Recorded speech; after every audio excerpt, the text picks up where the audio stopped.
Sa voix compte. Conscient de ce fait, ce citoyen guinéen résidant à Guinaouraï, dans la banlieue dakaroise, fait partie des premiers votants ce dimanche, ce en dépit de son état physique. Je suis venu ici depuis 4 heures du matin. J'ai pu voter dans le calme et j'invite tous les Guinéens à faire de même. Après avoir glissé leur bulletin dans l'urne, les ressortissants de la Guinée au Sénégal livrent des messages de paix à l'endroit de leurs compatriotes. Donc, je suis venu ici pour voter.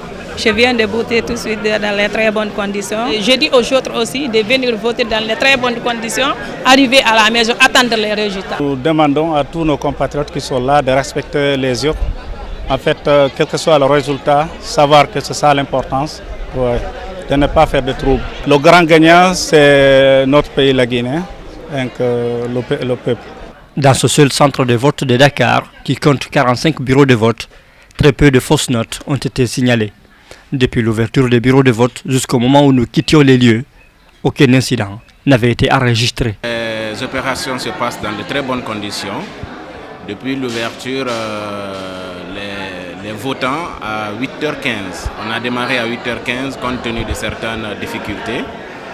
Voilà. Mais depuis l'ouverture, les votants sont très disciplinés et ils sont très patients parce qu'avec tout le retard qu'on a accordé, mais ils ont été très patients et depuis l'ouverture, franchement, ils respectent le rang et l'ordre, il n'y a pas de problème. De l'affluence, il y en a eu. Pour les Guinéens du Sénégal, aucune voix n'est de trop pour participer au choix de celui ou de celle qui aura la lourde responsabilité de présider aux destinées de la Guinée pour ces 5 prochaines années. Le fair play, c'est l'état d'esprit qui a prévalu tout au long de cette journée électorale dans la capitale sénégalaise.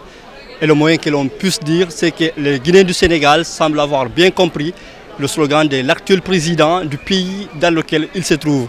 Un slogan qui invite les citoyens à mettre en avant la patrie avant le parti. C'est pourquoi, estime la diaspora guinéenne du Sénégal, la préservation de la paix sociale et de l'unité nationale doivent être au-dessus de tout autre intérêt, de toute autre considération au lendemain de ce 11 octobre, date désormais inscrite dans les annales de l'histoire politique de la Guinée. Mamadou Yaya Baldé depuis le centre de vote de la Médina à Dakar pour la RTG.